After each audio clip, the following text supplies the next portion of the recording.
পবিত্ৰ আৰু শান্তিময় নামঘৰ ধূপৰ সৈতে সমাজৰ মহিলাসকলক আত্মনিৰ্ভৰশীল কৰাৰ এক প্ৰয়াস নিজ হাতে তৈয়াৰ কৰা সুগন্ধি ধূপকাঠি নামঘৰ ধূপ ভক্তিৰ আচল সুখ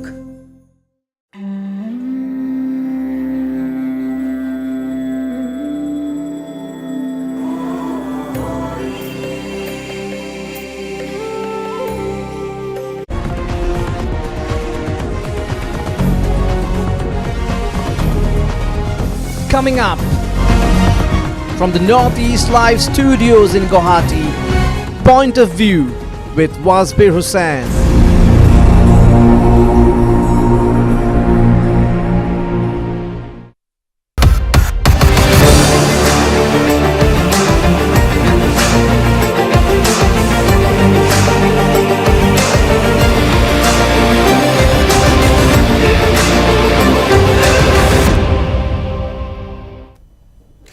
Hello and welcome to Point of View, the show that decodes the region and beyond. I am Wasbir Hussain.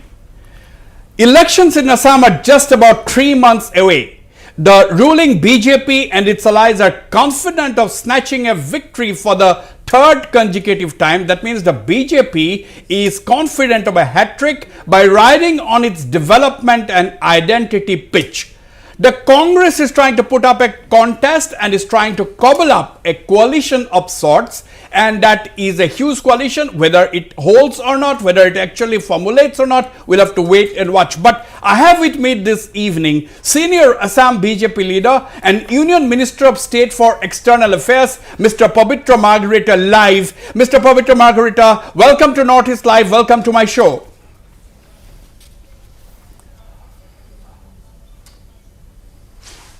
Thank you, Wasbir. Thank you. Really, I'm delighted to be here in your show. Absolutely delighted to have you. You have just landed from New Delhi. Thank you for being on the program. You see, the BJP in Assam, as I said, is confident of winning the 2026 assembly polls. Your party also saying that you have a extraordinary development graph, and that is enough to sail your party to victory. But is your confidence also because you think that the opposition is weak?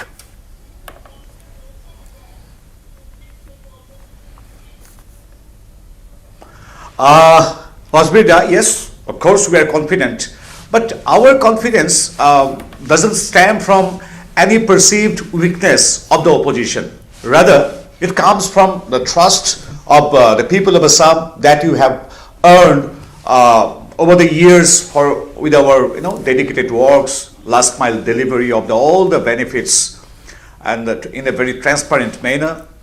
And we are driven by the mantra of Sabka Saath, Sabka Vikas, Sabka Prayas. And moreover, Modi ji, the Honorable Prime Minister, his vision, his constant hand-holding for a Bikshit Assam, Bikshit Bharat. And all of us know that he considers Assam and the Northeast to be the growth engine of modern India. And for his constant cooperation, and of course under the dynamic leadership of Honorable Chief Minister of Assam, Himanta Biswa Sarma, Assam has witnessed unprecedented development in each and every sector, be it education, health, connectivity, and most importantly, the law and order situation. So, yes, the opposition are weak, as said by especially repeatedly mentioned by the critics, political analysts, and you, the media people. But we are not at all bothered about the status and strength and the weakness of our opposition. But our focus is on development and our organizational strength of BJP and the strong alliance with our partners, other political parties. So yes, we are confident and we are sure that people of Assam will shower all their blessings, and they will support us like the previous occasions, be it local body elections, sub-panchayat or town committee, the bypolls, the Lok Sabha and the Vidhan Sabha elections, previous elections I mean. And again, this sixth schedule area elections. In each and every elections, people of Assam has showered their support and blessings upon us. So we are mainly focusing on our delivery, on our development, and of course our protection of our culture, our civilization. These are the issues we are focusing. We're not at all bothered, and we are not at all concerned about the, now the tell strength me, or weakness of tell the me, opposition.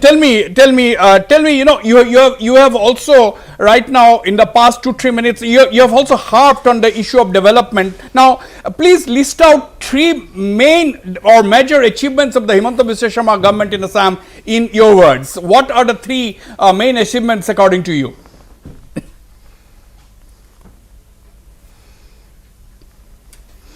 So I can go on and on. So you have asked just for 3 major developments or points, but I can right at this moment mention about 30.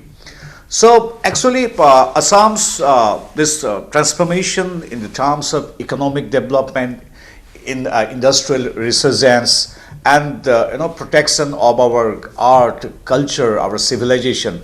There are only three issues I can mention right at this moment. You see, just a couple of days ago, Reserve Bank of India has stated that Assam is the fastest growing economy in India. Compared to the overall growth of India's economic growth of 29%, Assam has achieved 45% growth rate compared to all the other developed states like Tamil Nadu.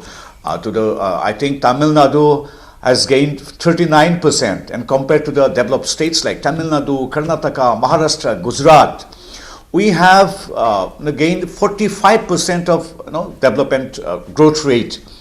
It's not a political statement from our party or any other socio-cultural organization or any other surveying entity, but it is a result of analysis, trade bureau analysis of Reserve Bank of India. So this is the testament of our real growth, 45% compared to the 29% of the national growth. So moreover, in terms of, if we speak about industrialization, all of us know that Assam is going to be a hub of semiconductor and related industries. So with an investment of 7,000 crore, we are going to get the first, this semiconductor industry here.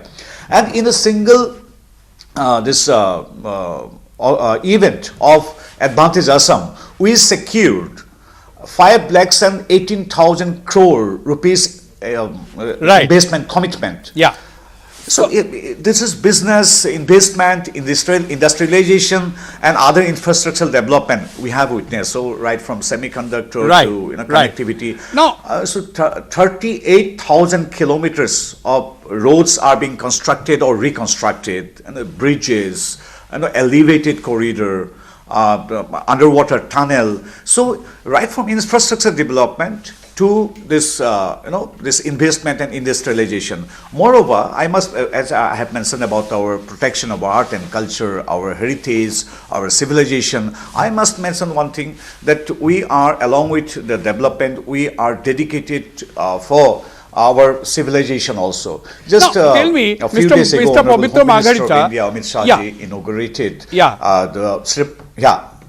No, you see, you are talking Please. about, you see, but at the same time, while taking your points, at the same time an election is an election, isn't it? At the end of the day, it is secret ballot, or for that matter, it is electronic voting machine which is supposed to be secret. Now, the Congress is saying that the party has been revamped in Assam under the leadership of Gaurav Gogoi. That is what the Congress is saying, that it's not the old Congress party, but it's a party which is zing under the leadership of Gaurav Gogoi. That's what the Congress is claiming.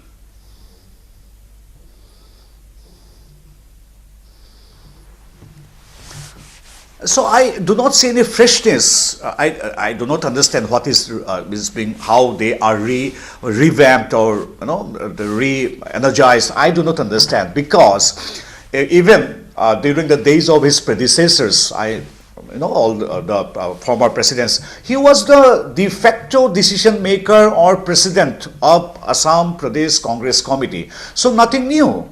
Yes, I do not have any hesitation to say that in certain pockets, especially as already mentioned by our Honorable Chief Minister Dr. Himanta Biswa Sarma, in particular 23, 24 seats, they are really stronger than us. I do not have any hesitation to say. And yes, those people of those areas who are originated from the erstwhile Pakistan or Bangladesh, popularly known as Mias, in those areas obviously they are rejuvenated, revamped, and they are stronger than us. But the rest of our Assam, into 100 plus seats, people of Assam, irrespective of caste, creed, religion, and community, they have been supporting us in all the previous elections. So yes, we being a democratic party, we do have respect for the opposition, but I don't think that people of Assam will accept the appeasement politics of Congress. But it is true that certain section of people are revamped because of the this new honorable president of our opposition party. Now you see, the Chief Minister of Assam, Dr. Himanta Biswa Sarma, is saying that the SIT report on Gaurav Gogoi's alleged links with Pakistan is going to reveal facts that can, come down heavily on him, that can indict him actually. What happens to the opposition campaign then, in your view?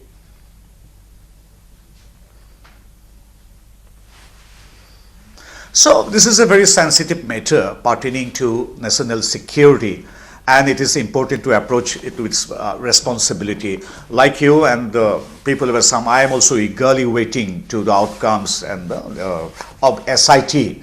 And really it's a matter of concern that our lawmakers and his family's relation with a country like Pakistan is a very sensitive matter. And I'm really surprised the person who lectures us, or who wants to teach the people of Assam about integrity, about nationalism, about patriotism, about Assam, and he chants Joy Ahom and Bande Mataram. But almost all the family members of the leaders you are talking about are foreign citizens. It is not because of situational compulsion. It is by choice. The person whose family members are foreign citizens, if a person from Indian origin resides there outside our country, she or he is working for decades in a foreign country, so he or she may approach or get the citizenship of a foreign country. But this is not the situation like that. The person, the leader who tries to teach us about nationality, about patriotism, all the family members are foreign citizens. So it's a really matter of surprise, and I'm sure that Honorable Chief Minister Dr. Himanta Biswa Sarma has reiterated several times in front of our media that something will come out which will shock the state of Assam. And being a junior colleague to the Chief Minister, and I had the opportunity and privilege to serve him as the political secretary also. I mean, the Honorable Chief Minister. Whenever Chief Minister Himanta Biswa Sarma says something, it is always based on facts, figures, and evidence. So, like you, I am also waiting to see the outcomes of the SIT, and it's a matter of great concern of his alleged this relation, his and his family members' relation with foreign countries like Pakistan. You see, the opposition is trying to stitch up a large coalition of more than a dozen political parties. Now, can the BJP really dismiss this and say that, oh, we are not worried at all?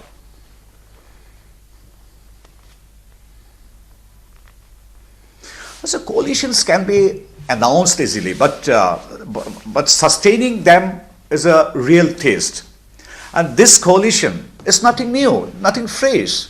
For the last 10 years, we have been seeing that the same faces, right from Ajit Bhuya to Akhil Gogoi, Lurin Gogoi to Gaurav Gogoi, Rakibuddin Ahmed to Manoranjan Talukdar, all these people have been assembling in Lily Hotel, and they are the same faces, same agenda. They came out with the same slogan in front of the media. This is nothing new. This is nothing new, and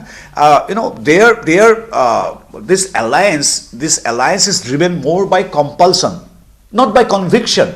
So the people of Assam has already rejected it for several occasions. I have already mentioned it. This coalition, this alliance have been rejected right from the local body election to Lok Sabha election. Only after this alliance, you see, earlier Congress had and the opposition had got 5 seats in Lok Sabha, but because of this so-called big alliance, in the last Lok Sabha election, their result was 3 only. So day by day, their masks have been almost they are unmasked, and their strength has been already tested. So we do not have anything to say about that. Actually, this has already been witnessed by for the last decade. Okay. Now you see, when we talk about alliance, this time around the AIUDF is outside the Congress. Now, but AIUDF leader Badruddin Ajmal suddenly came to Assam recently and said, oh, we are in talks with AIMIM of Asaduddin Owaisi, and we will also bring in support of the UDF, which is a pro-Muslim political party in Kerala. What do you make of this?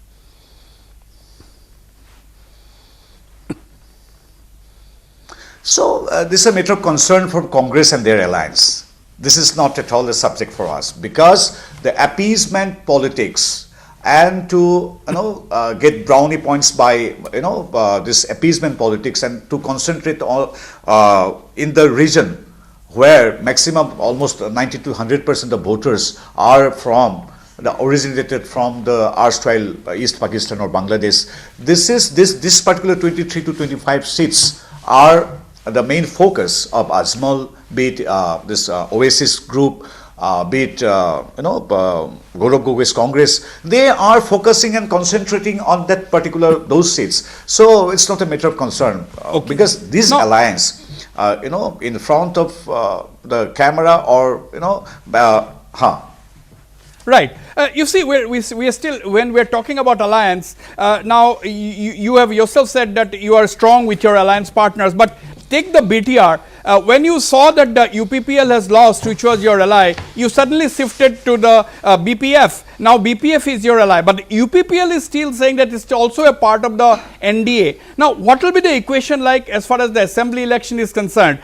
Is the UPPL going to be your rival, or is the UPPL also going to be a part of the NDA and contest in a shared manner?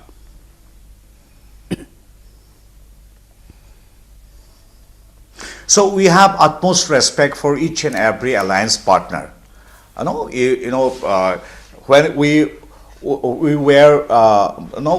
had UPPL in our government. Still, we have ministers from minister from UPPL, and again on the floor of the assembly, BPF has been our supporter. So we have a very utmost respect for each and every alliance partner, and the alliance partnership is time tested, which is based on mutual respect. So I think any issues pertaining to our coalition or alliance, it will be resolved amicably amongst our family members. We consider NDA to be a family. So be it UPPL, BPF, Ganshakti, Rava Jotha Moncha, Ahom Gana Porikhod, we have all the alliances. So any issue, in the partnership, the seat sharing, all these issues will be resolved amicably inside our family, and in due course of time, definitely our media will Mr. Pavitra Margarita, I know you are the Minister of State for External Affairs. You are almost talking like the Minister of State for External Affairs, highly diplomatic. You are not giving out anything. No, it's not. It's not like that. You can also say that I have already mentioned, it's not diplomacy, it is respect to each and every coalition partner. Actually. Right. This is nothing diplomatic. Right. And thank you. Anyway. Now you see, the opposition is saying that the BJP has huge financial resources, and that is reflected in the schemes targeted at different sections of the society. The opposition saying that this huge resources at the command of the BJP is giving it a huge edge during every elections.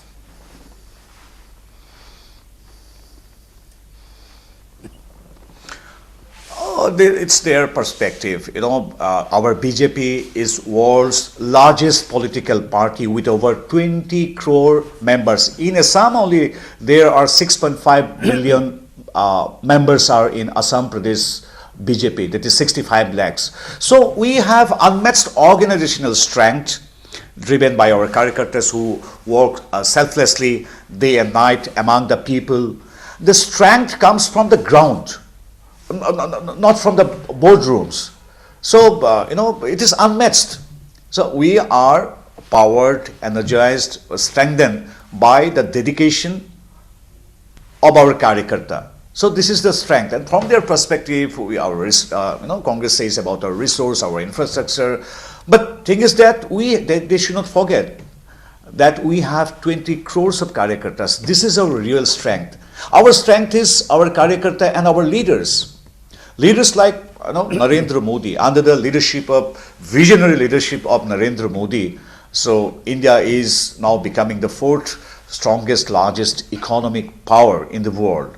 And under the leadership of Naddaji and the working president Nitin Naveenji, and in Assam, Dilip Sekya is our leader of our party. So under the leadership of these visionary, dynamic leaders, our party is marching forward for the overall development of our country and for strengthening our party to the grassroots level. Right. This is our strength. Right. Finally. So the Congress should not forget that it's not like that. It's not a family-centric party. It is a Karyakarta, worker-centric party. That is why a chaiwala can become the prime minister, or a ward member can become the home minister, or a person like me from a middle-class family of a small town of Margherita can become a member of parliament. So this is possible only in BJP, because we don't bow down or kneel down in front of a single family like Badra Gandhi. Finally, Mr. Pavitra Margarita, a recent opinion poll said that the NDA tally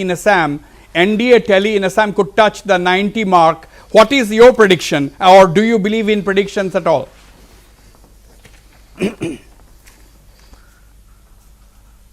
That is quite generous of them, but honestly this does not surprise us, because the outcomes are rooted in consistent work of the ground. So we are not surprised at all. In the previous elections, results, analysis, support in each and every village of remotest area or urban or suburban area, people's blessings, cooperation, support is witnessed by each and every one. So this is reflected in this the polls and this opinion polls as well, because everyone knows that only double engine government that exists, like the existing ones, the double engine government which is dedicated for the overall development, protection of our indigenous people, our culture, our heritage, our civilization, it's possible only by BJP and its alliance, that is NDA. That is why if you go to any rural area, if you ask anyone, you will find that yes, through Orunodoi, their family members may be benefited. Right. So many, this landmark, this remarkable initiatives are taken by Honorable Chief Minister Himanta Biswa Sarma with the cooperation and constant handholding of Modi ji, right from Orunodoi to Nijut Moina Asoni, right from infrastructure development to this Babu Asoni. Mukhyamantri Udyamita Asani. So, so many schemes are there, and it is delivered as promised, as envisioned by our leaders. So people believe in practical delivery, not political rhetorics or slogans like this seasonal political tourists come from Delhi and speak something about the development of Assam. But absolutely, Prime Minister Modi ji, he considers Assam to be the Aslakshmi. So he comes regularly. He delivers. Right. And thanks once again through you to the people of Assam for their constant support to us. And we assume it's our promise, it's our sankalp for a Bikshit Assam, Bikshit Bharat. So we always, our slogan is Surokkito Ahomor Babe, Bikokito Ahomor Babe, BJP Khodayer Provision, Bikokito Ahom, Joyai Ahom. This is our slogan.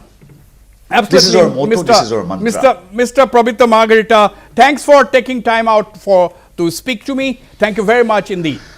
We'll go for a short break. Joining me after the break is writer and commentator Mayur Bora. Thank you to all the viewers of our Northeast Live. Thank you. Absolutely. Thank you very much once again, Mr. Pavitra Margherita. We'll go for a short break. After the break, joining me is writer and commentator Mayur Bora, Colonel Dibya Bhattacharya, political analyst, and Abhinav Barbara, writer and commentator. Don't go away. I'll be right back.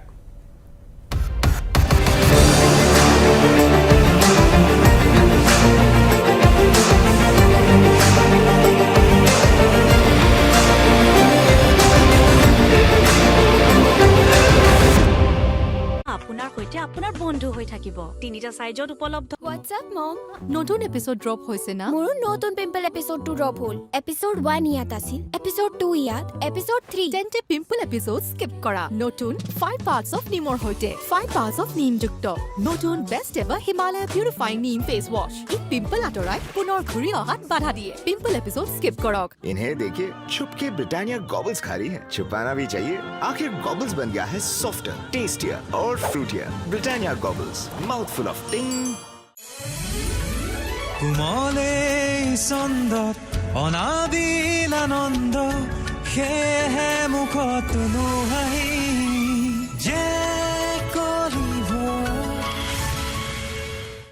Job এৰিলো কামৰ হেঁচা আৰু বাঢ়িল তাৰ পিছত ভাবিলো ল'ৰা ছোৱালী চম্ভালা মাকৰ কাম হ'ব পাৰে যদি তেন্তে তাৰে বিজনেছ কিয় হ'ব নোৱাৰে আৰতিৰ দ্বিতীয় ইনিংছ আৰম্ভ কৰাৰ সাহসলৈ শক্তি প্ৰদান কৰে ব্ৰিটানিয়া মাৰি গোল্ডে ই হ'ল পাতল মচমচীয়া আৰু আপোনাৰ টি টাইমৰ পাৰফেক্ট পাৰ্টনাৰ কাৰণ বহুতখিনি আছে কৰিবলৈ এয়া হৈছে মোৰ নৰ্থ ইষ্ট ইয়াৰ জীৱন ইমান সহজ নহয় সেইবাবে ইয়াৰ মানুহে সহজতে হাৰ নামানে আৰু এই মাটিতেই জন্ম হৈছে ষ্টাৰ চিমেণ্ট হৰ ঘৰ মে ষ্টাৰ মায়ে নিজ হাতেৰে মঠি উলিওৱা ঘিৰ দৰে সুস্বাদু আৰু স্বাস্থ্যসন্মত পতঞ্জলি গাই গৰুৰ দেশী ঘি খাওক নিজৰ পৰিয়ালক ভেজালকৰণৰ বিহৰ পৰা ৰক্ষা কৰক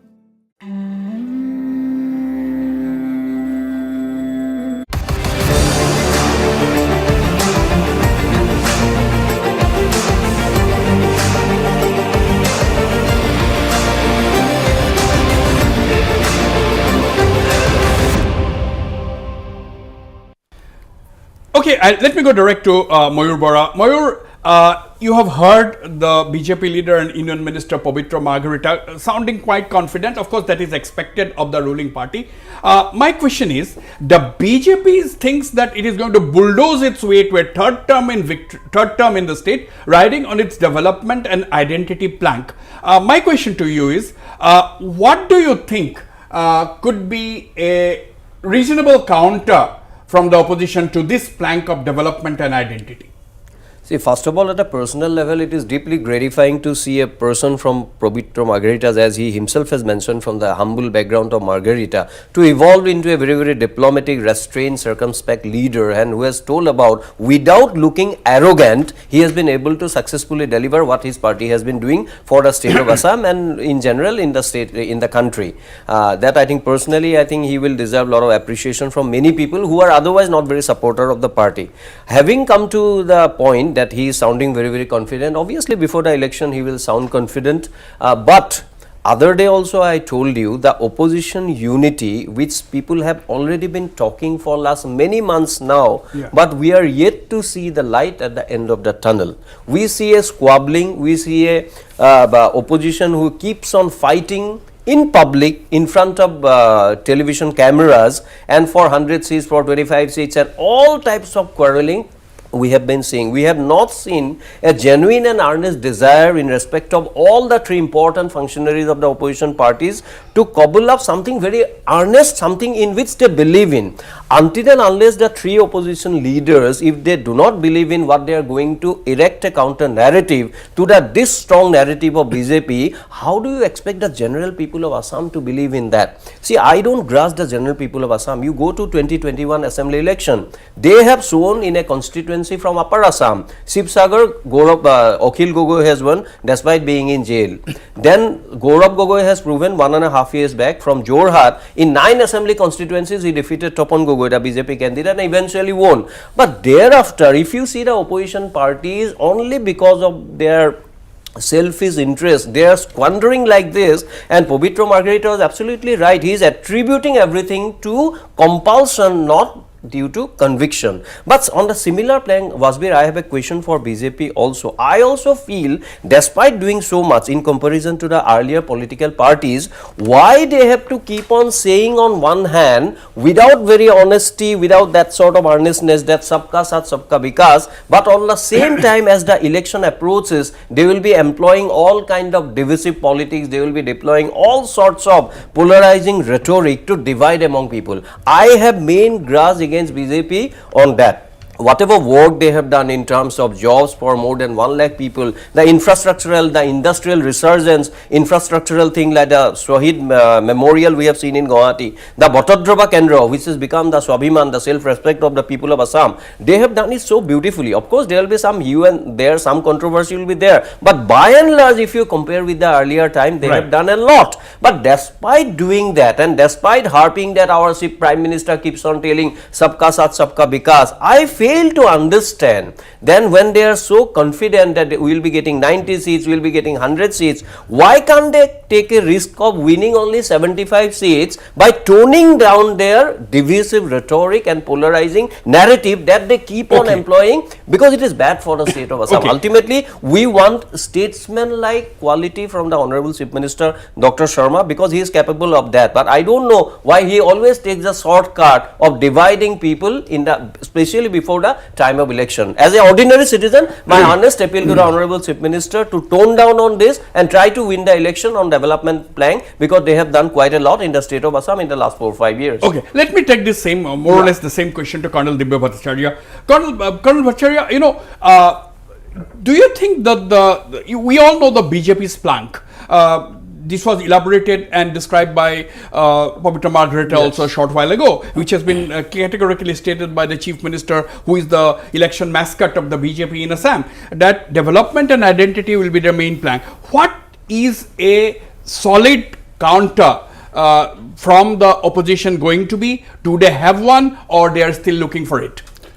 First of all, politics, especially electoral politics, is a battle of narratives.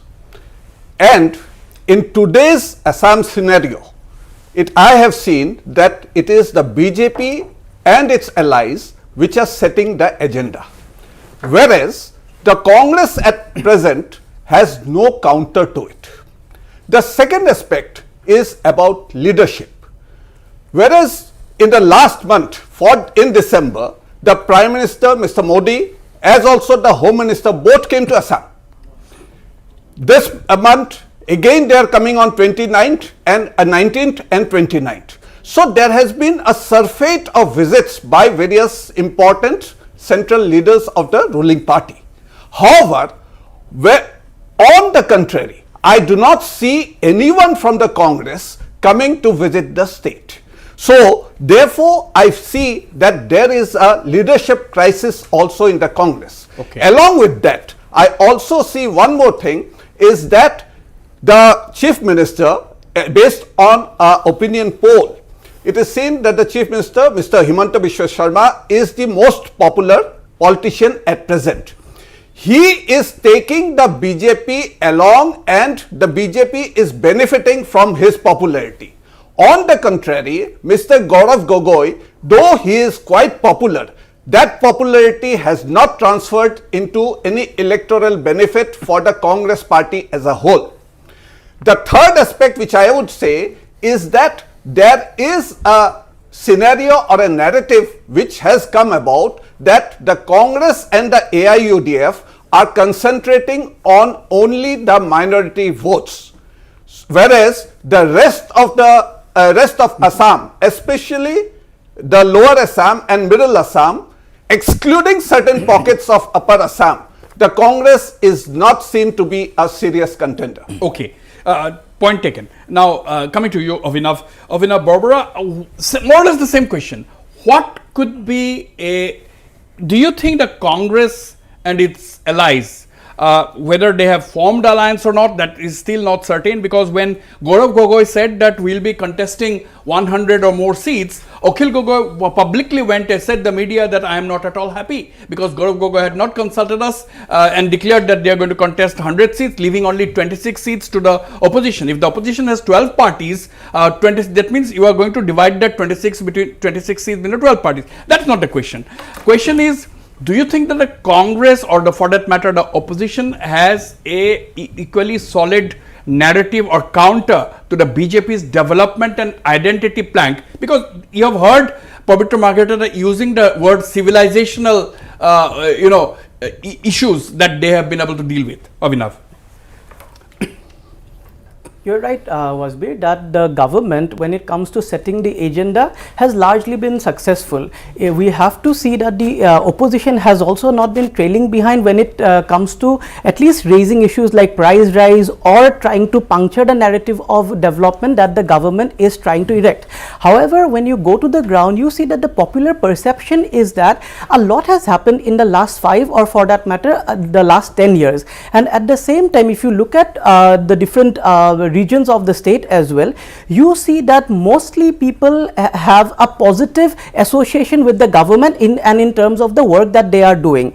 I think more than the narrative, or along with the narrative, a larger problem is structural in nature, because if you look at the opposition as well as the BJP, as we go into this new election in 2026, you see that the starting points of the BJP as well as the Congress are very different.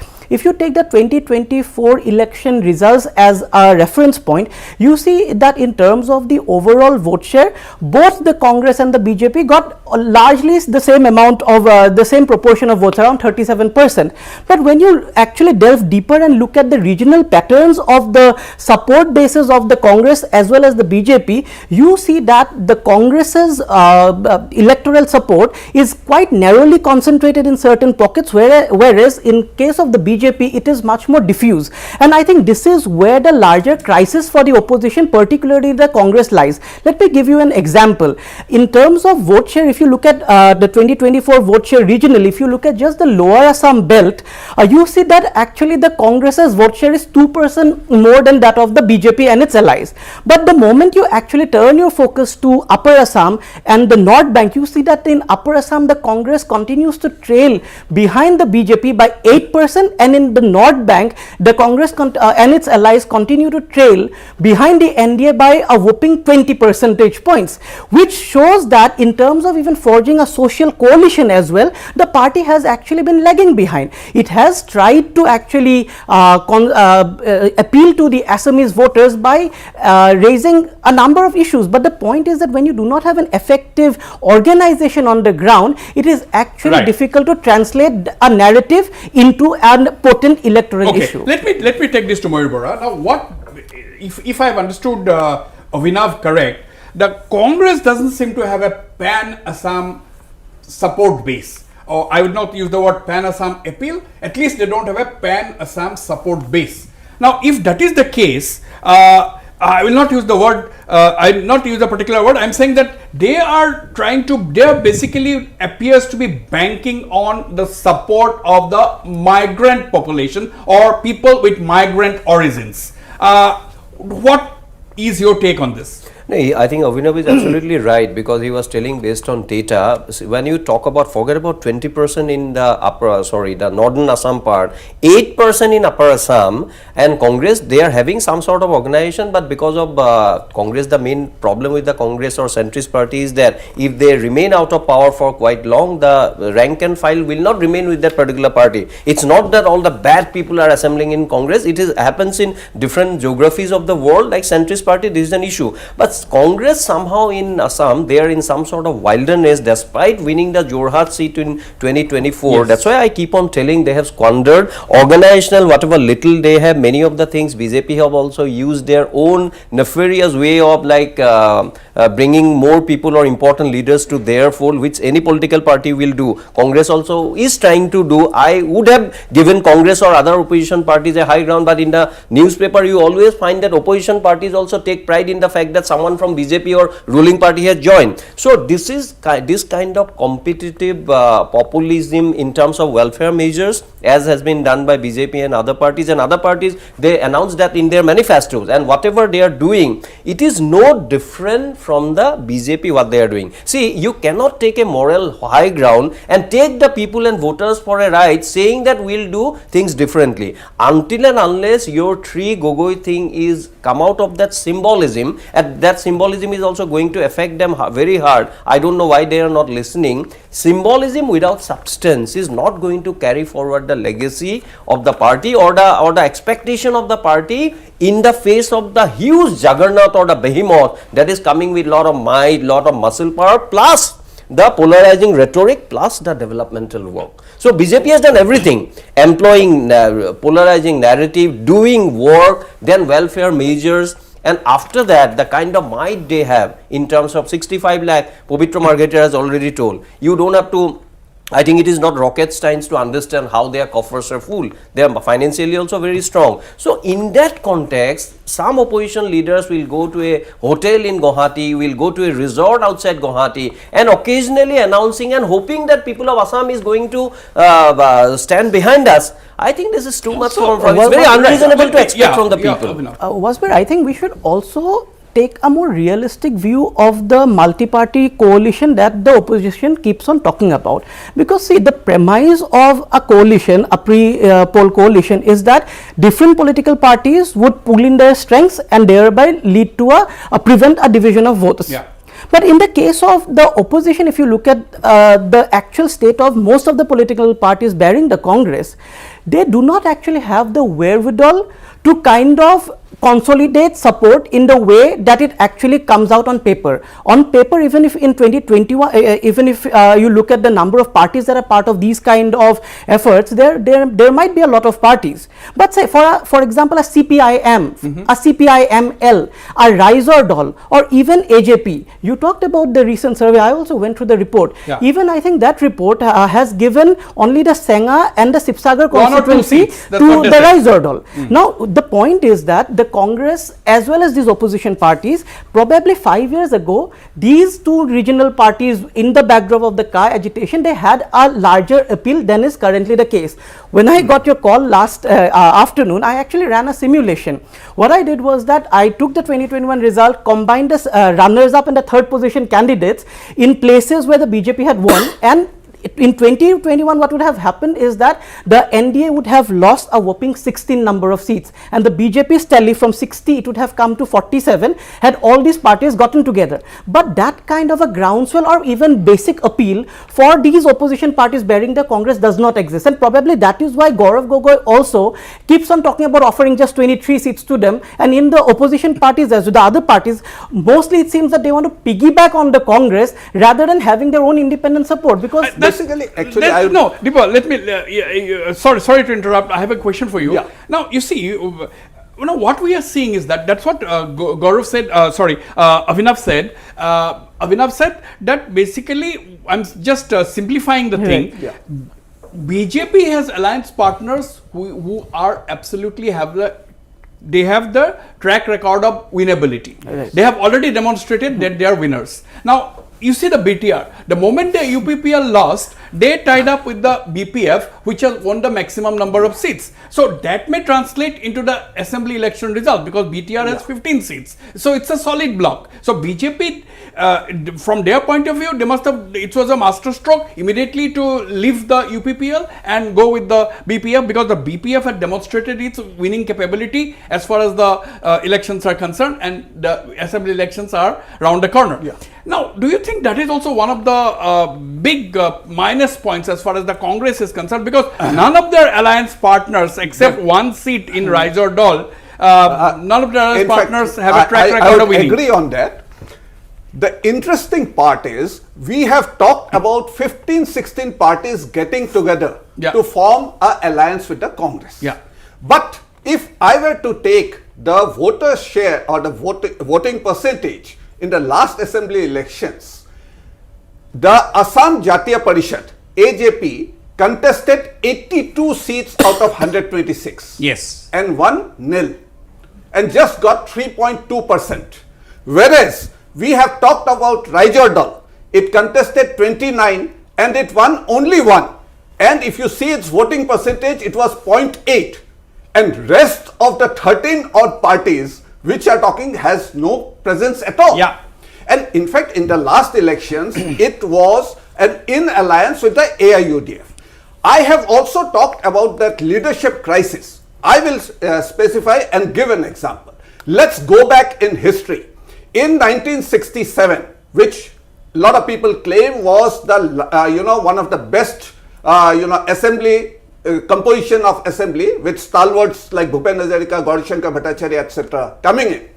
The independent parties had 33.2% seats and they got together and formed an opposition.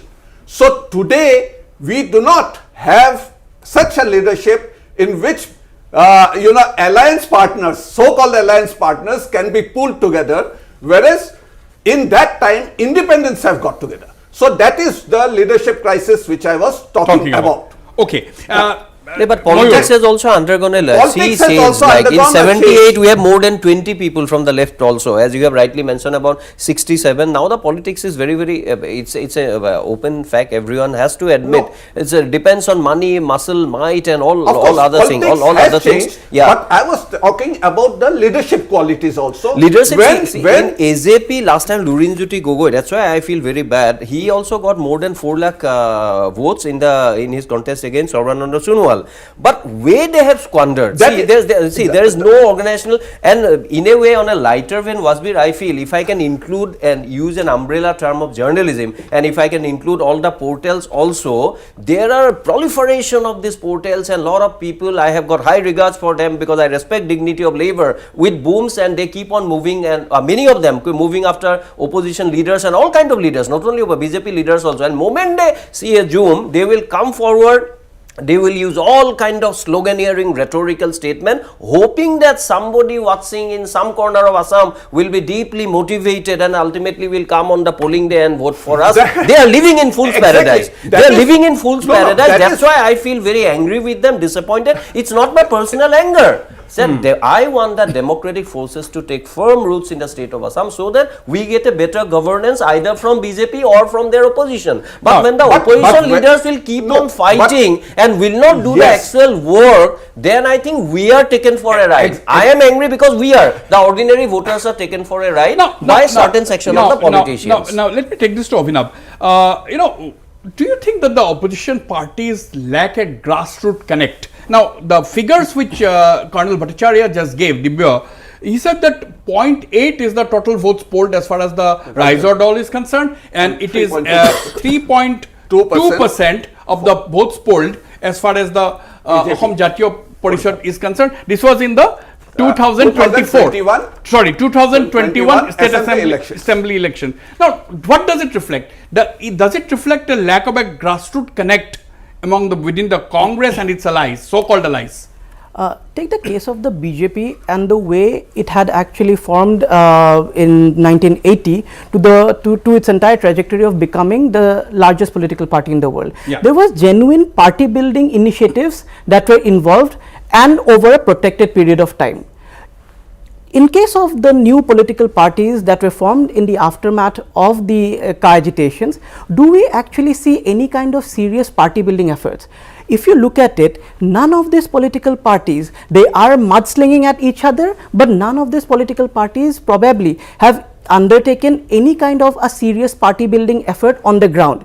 You take the example of Raijordal. Apart from Akhil Gogoi and a handful of other leaders, how many faces do we see? Who is actually leading their youth wing? Who is actually leading their women's wing? Do they even have an active women's wing? The same question applies to Lurinjyoti Gogoi as well. Also, I think there is a lack of political prudence, like I said. The previous speaker had given the example of AJP. I think for Lurinjyoti Gogoi as well in the last elections to contest from 2 seats itself, and one of them being the seat where Torongo Gogoi was already a strong contender, I think it again shows that they do probably lack the kind of political prudence that is required to actually come out successful in the realm of electoral politics, which is something, however, that we see in the case of the BJP. So I think the opposition, like Moyubora Dangoria has also said, it needs to come out of the belief that mere rhetoric and a strong noise value in some social media portals would actually translate into votes, but rather they'll have to work on the ground. Okay, now Moyur, you see, 2001, the Congress, when the Congress won for the first time under the leadership of Tarun Gogoi, he was also sent from New Delhi, made the Congress president. And at that time, I remember Mr. Tarun Gogoi telling me that people were even unwilling to rent out an accommodation to set up an office of the Congress party in Assam. And that he was telling that point he told me to emphasize the difficulties he had to face.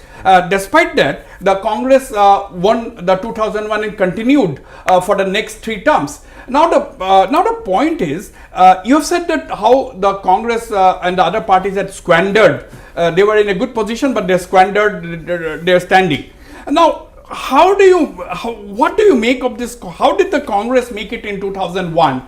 And where are they today? That is a very interesting point which a lot of people would like to know. Yeah, see, actually 2001, what has happened? 1996, when Prafulla Mohanto came for the second time, people had a lot of expectation. Even in the first time also, people had a lot of expectation. But they felt that after that, they sat in opposition for 5 years and Hiteshwar Soikia was the chief minister. And when they came, people felt that he has come with tremendous amount of maturity, and that too with some other parties. CPI was also there, Pramod Gogoi was a minister at that point of time. But they have not been able to do, not only due to their failure alone, but at that time financial position and certain things they could ultimately get from the center. The real benefits ultimately was received by Tarun Gogoi. It's a historical fact. And in that context, when Congress comes to power in Assam, after the Assam agitation, probably you will recall, people expectation from Congress is very low.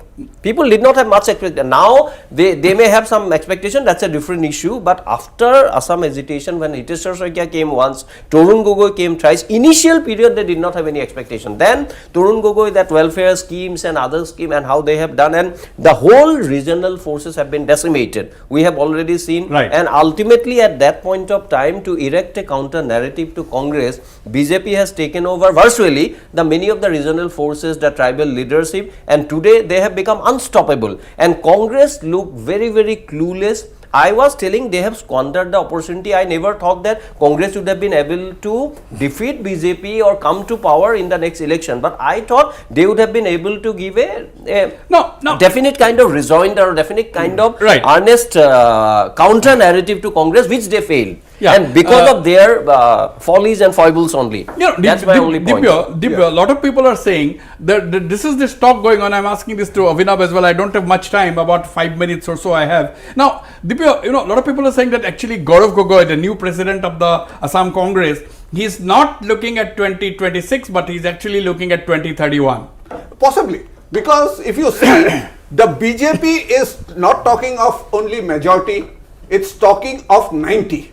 Whereas the Congress is just thinking of getting a coalition which will get them to that magic figure of 63 or 64.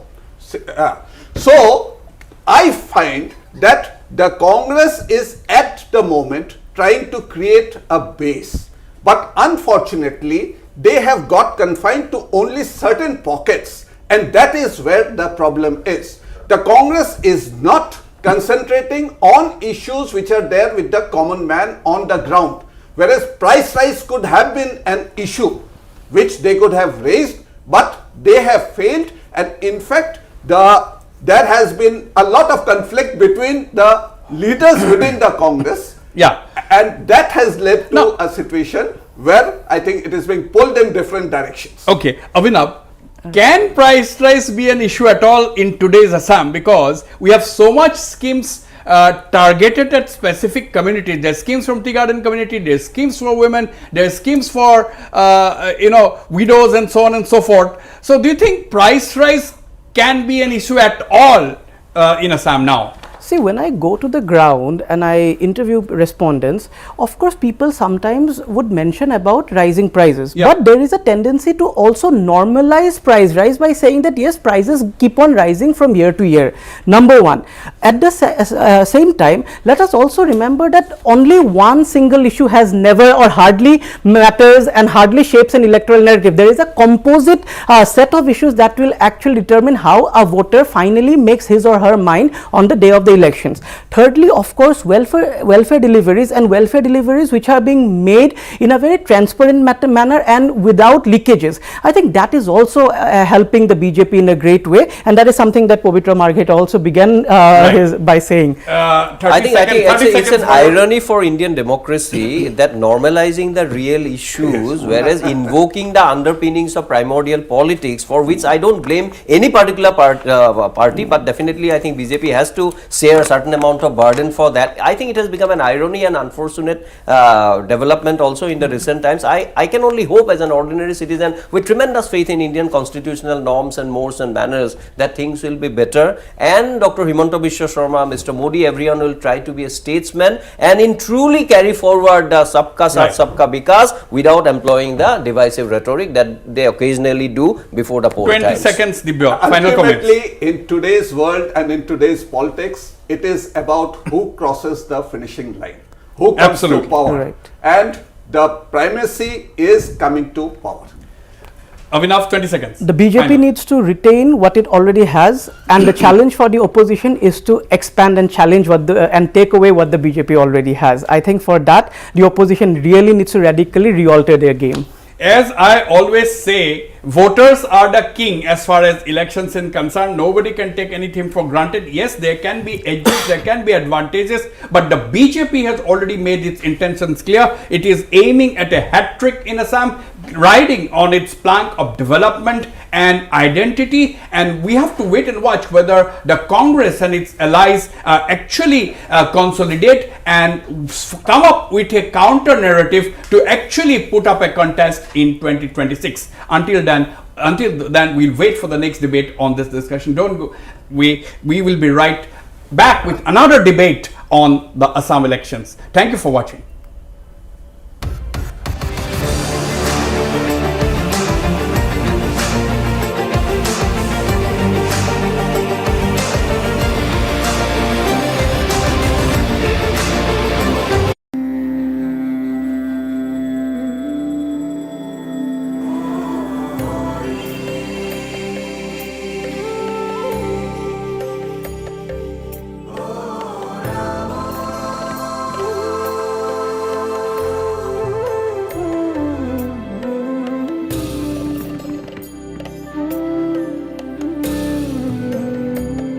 প্ৰতিটো পুৱা কৰক পবিত্ৰ আৰু শান্তিময় নামঘৰ ধূপৰ সৈতে সমাজৰ মহিলাসকলক আত্মনিৰ্ভৰশীল কৰাৰ এক প্ৰয়াস নিজ হাতে তৈয়াৰ কৰা সুগন্ধি ধূপকাঠি নামঘৰ ধূপ ভক্তিৰ আচল সুখ কেৱল কেমিকেলেৰে প্ৰস্তুত কৰা ডিছৱাছৰ প্ৰয়োগে কোটি কোটি মহিলাৰ হাতৰ অনিষ্ট কৰিছিল। সেয়েহে আমি প্ৰথমবাৰৰ বাবে ছাই, নিম আৰু নেমুৰে পতঞ্জলি ছুপাৰ ডিছৱাছ বাৰ তথা লিকুইড প্ৰস্তুত কৰিছো। তেল চিকটি হ'ব সম্পূৰ্ণ পৰিষ্কাৰ হাতৰ সুৰক্ষাৰ সৈতে। आपकी खुशियों से जुड़ा है हमारा नाता, सेवा में सदा निभाएंगे वादा। गैलेक्सी हेल्थ इंश्योरेंस, सदैव आपकी सेवा में। In ordinary cement, the TMT bar catches rust and weakens the dhalai. Only Star Dhalai Master solidly holds the dhalai. Solid dhalai, mazboot ghar. Star Dhalai Master. মায়ে নিজ হাতেৰে মঠি উলিওৱা ঘিৰ দৰে সুস্বাদু আৰু স্বাস্থ্যসন্মত পতঞ্জলি গাই গৰুৰ দেশী ঘি খাওক। নিজৰ পৰিয়ালক ভেজালকৰণৰ বিহৰ পৰা ৰক্ষা কৰক। সাফ চিকুণ মানে হৈছে হাইজিন। মাহৰ সেই দিনকেইটাত হাইজিনৰ লগতে